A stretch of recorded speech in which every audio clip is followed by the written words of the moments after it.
Que feriez-vous si un criminel tuait votre enfant de sang-froid?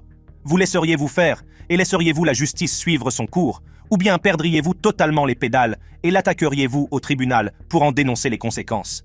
Qu'il s'agisse d'un homme qui a tué un bébé de 9 mois lors d'une guerre des gangs ou d'un couple qui a brutalement abusé de sa fille, voici quelques exemples de meurtres d'enfants qui ont eu raison d'eux. James Henderson. Il n'y a rien de plus douloureux que de perdre un être cher, mais imaginez en perdre 5. Une salle d'audience de Cleveland a été plongée dans le chaos lorsque James Henderson, 3, le suspect dans une affaire de quintuple meurtre, a plaidé coupable de l'assassinat de 5 personnes en novembre 2014. Parmi les personnes tuées se trouvait son meilleur ami, Jario Taylor, 18 ans, Lemon Bryant, 60 ans, Shalona Williams, 17 ans, et la mère enceinte de Jario, Sherita Johnson, 41 ans. La famille des victimes, remplie de chagrin et de colère, s'est rassemblée dans la salle d'audience pour assister à la condamnation de Henderson. Delray Sanders, le frère de Sherita Johnson, a fait une déclaration émouvante, exprimant sa haine pour Henderson et sa gratitude pour l'occasion qui lui était donnée de dire ce qu'il pensait. « Vous êtes une personne si pitoyable », a déclaré M. Sanders, dont les paroles dégoulinaient de dédain. « Je suis l'aîné de ma famille. Je vais faire tout ce qui est en mon pouvoir pour m'assurer que tous les membres de ma famille ont tout ce qu'il faut, et même plus. » La frustration de M. Sanders a atteint son paroxysme. Sous le coup de l'émotion, Sanders s'est jeté sur Henderson, tentant de l'atteindre à travers la table. Les adjoints et les officiers de la cour sont rapidement intervenus et la salle d'audience a été évacuée pour rétablir l'ordre.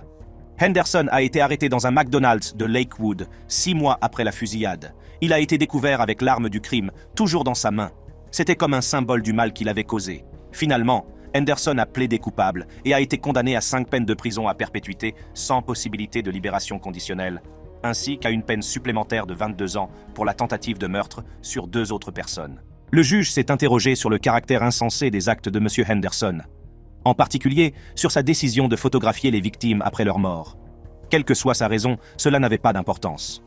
Il allait passer le reste de sa vie en prison. La scène chaotique qui s'est déroulée dans la salle d'audience a vraiment montré à quel point les familles des victimes souffraient. Elles étaient confrontées à la douleur de la perte de leurs proches et cherchaient à obtenir justice pour leur mort tragique. C'est la même chose qui s'est produite dans le cas suivant, où un père n'a pas pu contenir sa douleur pendant la procédure judiciaire et a attaqué l'homme accusé d'avoir tué sa femme et son enfant. Desian Brown. Une audience a pris une tournure dramatique jeudi lorsque Desian Brown, l'homme accusé d'avoir tué une mère et jeté son enfant en bas âge dans la rivière Ohio, a été attaqué par le père de l'enfant. Desian Brown, 23 ans, fait l'objet de graves accusations pour la mort de Nytaisha Lattimore et de son fils de 3 ans, Nilo Lattimore. Il était présent au tribunal pour une audience visant à déterminer si les aveux qu'il a faits à la police, enregistrés, peuvent être utilisés comme preuve. À la fin de l'audience, le père de Nilo, Tonio Hughes, s'est approché de Brown et a commencé à le frapper à plusieurs reprises. Les officiers de justice sont rapidement intervenus, maîtrisant Hughes et l'escortant hors de la salle d'audience. Même après avoir été menotté, Tonio Hughes a tenté de se libérer.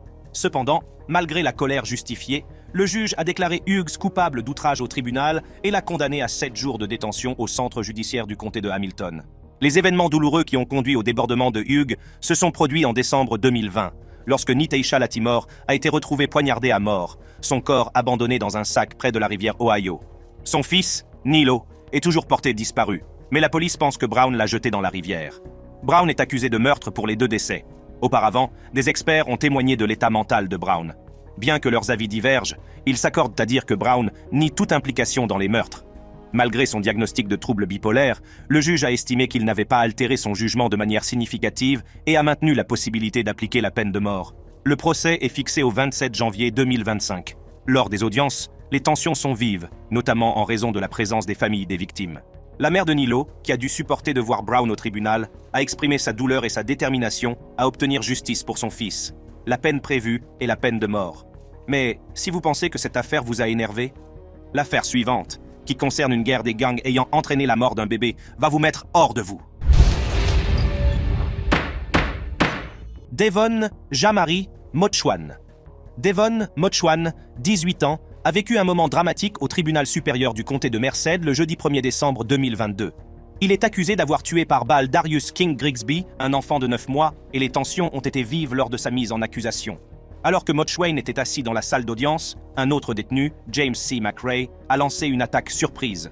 Bien que menotté, McRae a réussi à donner un coup de poing à Motchwain à l'arrière de la tête. Les adjoints sont rapidement intervenus, ont plaqué McRae au sol et l'ont maîtrisé. L'attaque a perturbé la procédure, entraînant un retard de 15 minutes. McRae, qui fait face à ses propres accusations de meurtre dans une affaire distincte, a été rapidement évacué de la salle d'audience. La famille du bébé Darius était présente et a assisté au déroulement de la scène choquante. Elena Perez, la tante du bébé, s'est déclarée satisfaite de l'agression, estimant que Motchwain la méritait. La mère de Darius, Monica Ayala, était visiblement secouée et furieuse, rappelant son passé avec Motchwain. « J'ai grandi avec lui », a-t-elle déclaré, évoquant leur histoire commune, ce qui a rendu la trahison encore plus douloureuse. Pouvez-vous imaginer qu'un ami d'enfance soit responsable de la mort de votre enfant ? Les événements tragiques qui les ont amenés devant le tribunal se sont produits le 9 novembre 2022, alors qu'Ayala et un ami promenaient le bébé Darius dans une poussette. Une Chevrolet Trailblazer de couleur bordeaux s'est arrêtée et des coups de feu ont été tirés, blessant mortellement le bébé. La police de Merced pense que les balles étaient destinées à l'ami d'Ayala et non à Darius. Un jeune homme de 17 ans, soupçonné d'être le conducteur, a également été arrêté, mais son nom n'a pas été révélé en raison de son âge. Au cours de l'audience, Motchwain a plaidé non coupable de meurtre, de 2 chefs d'accusation de tentative de meurtre et d'accusation de gang. Son avocate, Regina Adams, a laissé entendre que d'autres personnes pourraient être impliquées, laissant entendre que l'affaire était complexe. Motchwain a d'abord nié avoir eu connaissance de la fusillade, puis a admis avoir été présent sur les lieux. Des images de surveillance et des relevés téléphoniques l'y ont placé. La salle d'audience était remplie de membres de la famille et d'amis de Darius, qui portaient tous des photos du petit garçon autour du cou. Madame Ayala, déterminée à obtenir justice pour son fils, s'est engagée à assister à toutes les audiences. « Je fais cela pour lui », a-t-elle déclaré avec détermination. Néanmoins, le chemin vers la justice est long. Motchwain est toujours détenu à la prison du comté de Merced, tandis que la famille du bébé Darius attend que justice soit faite. Le cas suivant montre qu'un père se jette sur l'assassin de sa fille lors de sa déclaration d'impact. Michael Madison. Un père éploré n'a pu contenir sa colère lors de l'audience de détermination de la peine de Michael Madison, un tueur en série reconnu coupable d'avoir torturé et assassiné sa fille, Shirelda Terry, âgée de 18 ans. Van Terry, le père de Shirelda, était en train de faire un témoignage bouleversant lorsque Madison a souri, ce qui a poussé Terry à se jeter sur lui lors d'une explosion de colère dans la salle d'audience. Van Terry avait pris la parole pour s'adresser directement à Madison et exprimer la douleur de la famille à cause de Madison, mais ses propres émotions ont pris le dessus. Honnêtement, peut-on lui en vouloir ? Il y avait tant de tristesse dans la salle d'audience, alors qu'il partageait son déchirement d'avoir perdu son enfant bien-aimé, une partie de son monde, tandis que Madison était assis là, un sourire jouant sur ses lèvres. C'était un moment douloureux, suffisant pour rendre n'importe quel homme fou de rage. Heureusement pour nous tous, Michael Madison a été condamné à mort pour les meurtres brutaux de Shirelda Terry, Shetisha Shiley, 28 ans, et Angela Deskins, 38 ans. Leurs corps ont été découverts en 2013, en décomposition près de la résidence de Madison. Madison avait déjà été condamné en tant que délinquant sexuel en 2002 pour tentative de viol. La défense de Madison a tenté de faire valoir que son enfance abusive et chaotique était à l'origine de son comportement violent, mais ni le jury ni le juge n'ont été convaincus. La juge Nancy R. McDonnell, qui n'avait jamais prononcé de condamnation à mort en plus de 20 ans, a souligné l'inhumanité pure et simple des crimes commis par Madison, non seulement à l'encontre d'une, mais aussi de 3 victimes. La condamnation comprenait non seulement la peine de mort, mais aussi des peines de prison supplémentaires pour des chefs d'accusation moins graves. Madison a été condamné à 51 ans de prison pour enlèvement, viol, possession d'armes sous le coup d'une incapacité et abus d'un cadavre. Ces peines devaient être purgées consécutivement. Le jury avait recommandé la peine de mort après avoir reconnu Madison coupable de meurtre aggravé. Les avocats de Madison se sont opposés à la condamnation à mort, invoquant les dommages psychologiques causés par les violences subies dans son enfance, mais le tribunal n'a pas bronché. Les procureurs ont examiné la possibilité d'inculper Van Terry pour son agression au tribunal. L'incident s'est produit au milieu de la déclaration de Terry, lorsqu'il s'est retourné pour faire face à Madison et s'est ensuite jeté sur le tueur. Personne n'a été blessé et le tribunal a fait une brève pause de 20 minutes avant de reprendre ses travaux. Notre prochaine affaire, tout comme celle-ci, est celle d'un autre père qui s'insurge devant le tribunal. Clifford Thomas. Ensuite, une salle d'audience de Détroit a été secouée par des émotions intenses lors de la condamnation de Jasmine Gordon et de son petit ami, Clifford Thomas, tous deux reconnus coupables de la mort tragique de la fille de Jasmine, Jamila Smith, âgée de 3 ans. Alors que Dwayne Smith, le père de Jamila, s'apprête à faire sa déclaration de victime, les choses prennent une tournure soudaine. Dwayne Smith s'est emporté et a frappé Clifford Thomas à la tête. C'est ce qui a provoqué le chaos et le drame dans la salle d'audience. Les adjoints sont rapidement intervenus pour mettre fin à l'altercation, tandis que des cris et des pleurs résonnèrent dans la pièce, captés de manière saisissante par les journalistes. L'avocat John McWilliams, qui représentait Jasmine Gordon, a décrit la scène comme assez effrayante. Jasmine elle-même s'est levée, se rapprochant de la table de la défense, alors que le drame se déroulait sous les yeux de la juge Margaret Van Houten. La scène entière était chaotique. Le bureau du médecin légiste du comté de Wayne a conclu à un homicide après le triste décès de Jamila, âgée de 3 ans, en septembre 2014. Gordon et Thomas ont donc été reconnus coupables d'homicide involontaire. Madame McWilliams a expliqué qu'ils étaient tous les deux là pour faciliter le processus de déclaration de la victime. Bien que les choses se soient tendues, personne n'a été sérieusement blessé. Mais Dwayne Smith n'a pas été autorisé à retourner dans la salle d'audience. Après une brève pause pour retrouver son calme, la sentence a repris et un autre membre de la famille s'est avancé pour faire une déclaration sur l'impact de la victime. Au final, Thomas a été condamné à une peine de 6 à 15 ans pour homicide involontaire et de 1 à 2 ans pour résistance et obstruction à un officier de police. Au total, Gordon a été condamné à une peine de 7 à 15 ans pour homicide involontaire et de 14 à 25 ans pour maltraitance d'enfants au premier degré, à purger concomitamment. Toutefois, la Cour d'appel du Michigan a récemment annulé la condamnation pour homicide involontaire de Jasmine Gordon, en raison de problèmes liés à la stratégie de défense de son avocat. Apparemment, le tribunal a trouvé des failles dans l'approche de John McWilliams. Elle a souligné qu'aucun témoignage d'expert n'est venu étayer sa théorie de défense au cours du procès. Bien que M. McWilliams ait assuré qu'il présenterait un témoin expert, aucun n'a été appelé à témoigner.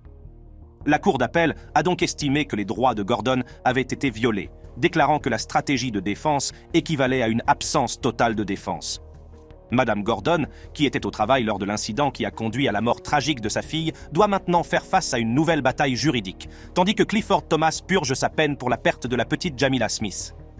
Toutefois, contrairement à ce qui s'est passé dans le cas de Clifford Thomas, s'attaquer à un tueur d'enfants peut parfois vous attirer plus d'ennuis que cela n'en vaut la peine.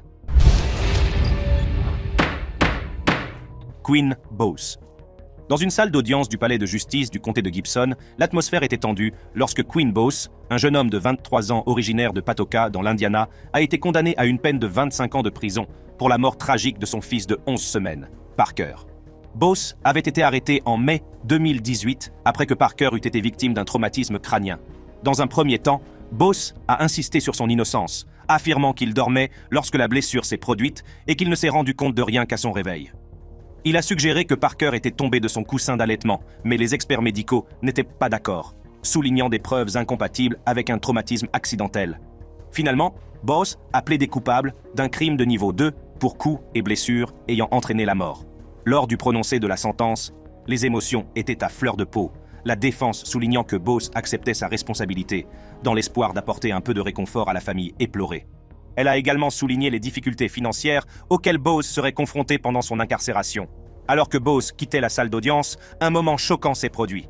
Jeremiah Matt Hartley, l'oncle de Parker, s'est précipité sur Bose et lui a donné un coup de poing. Le shérif Tim Bottoms est intervenu rapidement et a arrêté Hartley, qui risque maintenant d'être accusé de coups et blessures et d'être condamné à 6 mois d'emprisonnement. Abigail Brown Cox, procureure adjointe en chef, a reconnu la difficulté douloureuse de telles affaires impliquant des enfants en bas âge, reconnaissant la douleur inimaginable endurée par la famille. Malgré la possibilité d'une peine de 30 ans, M. Bose purgera 19 ans de prison et 6 ans de placement à l'extérieur, en plus de prendre en charge les frais d'obsèques de son fils. Brown Cox se sont montrés plutôt satisfaits de la sentence. Ils estiment qu'elle a permis à toutes les personnes impliquées de tourner la page. Pendant ce temps, à Vancouver, dans l'État de Washington, une autre affaire déchirante est en cours. Un homme est accusé d'avoir causé la mort d'une fillette de 5 ans après que sa mère l'a laissée seule avec elle. De toute évidence, le père de la fillette n'a pas pris la chose à la légère. Ryan Burge. Ryan Burge est confronté à une terrible accusation, la mort de la jeune Hartley Anderson. Tout a commencé lorsque la mère de Hartley, Natasha Luchau, a découvert sa fille inconsciente avec de graves blessures à la tête. Burge, qui entretenait une relation amoureuse avec Luchau depuis à peine 3 mois, a été chargé de s'occuper de Hartley. Cependant, ces explications ne l'ont guère aidé. Affirmant que Hartley s'était blessé lors d'une crise de colère, les paroles de Burge ont été perçues comme des mensonges par rapport aux faits de l'affaire. La salle d'audience s'est remplie de sympathisants portant des t-shirts Ash Justice for Hartley et les émotions ont été vives. Le père de Hartley, Peter Anderson, submergé par la colère et le chagrin, s'est approché de Burge dans un élan d'émotion avant d'être escorté par la sécurité du tribunal. Au milieu du drame, une voix s'élève avec colère. « Brûlez! Brûlez en enfer !» La douleur sur le visage plein de larmes de Luchot montrait tant de chagrin alors qu'on l'emmenait. Mais qu'a fait exactement Burge pour susciter autant de tristesse et de colère? Commençons par ce que nous savons déjà. Le 2 novembre 2018, il était chargé de surveiller Hartley pendant que sa mère travaillait et que ses frères et sœurs étaient à l'école. Ils ont suivi leur routine habituelle, y compris un voyage à l'épicerie. Mais c'est ici que les détails deviennent obscurs. Selon Burge, lorsque Hartley est rentrée de l'école, elle a piqué une crise de colère. Il a affirmé l'avoir envoyée dans sa chambre, où elle a commencé à se frapper la tête contre le mur à plusieurs reprises. Vers 5 heures du soir, les services d'urgence ont été appelés au Madison Park Apartments à Vancouver, dans l'État de Washington. Ils ont trouvé Hartley souffrant d'un grave traumatisme crânien et l'ont transporté d'urgence dans un hôpital pour enfants de Portland. Malgré les efforts médicaux, Hartley est décédé des suites de ses blessures, ce qui a conduit à l'arrestation rapide de Burge pour meurtre au second degré. Après la tragédie, de nombreuses personnes ont manifesté leur soutien. Des collègues comme Lisa Balk se sont tenus aux côtés de la famille endeuillée de Hartley. Madame Balk a distribué des t-shirts noirs avec la photo de M. Hartley, offrant ainsi un hommage émouvant à la mémoire de M. Hartley. Le grand-père de Hartley, Tim Luchot, était profondément accablé par le chagrin. Il pleure les moments précieux qu'il ne partagera jamais avec sa petite-fille, mais garde l'espoir que justice sera rendue, cherchant à tourner la page malgré cette perte inimaginable. Bien que Burge ait défendu l'idée que les blessures étaient auto-infligées, le neurochirurgien qui a traité Hartley était convaincu que ces blessures étaient trop graves pour avoir été auto-infligées. Au cours du procès, l'accusation a soutenu que Burge avait violemment attaqué Hartley dans un accès de rage. L'accusation décrit les actions de Burge comme une réaction violente à la détresse de Hartley. En fin de compte, Ryan Burge a été condamné à 40 ans de prison. Bon débarras d'un homme terrible et épouvantable. Merci d'avoir regardé. Consultez les vidéos sur votre écran pour découvrir d'autres contenus intéressants.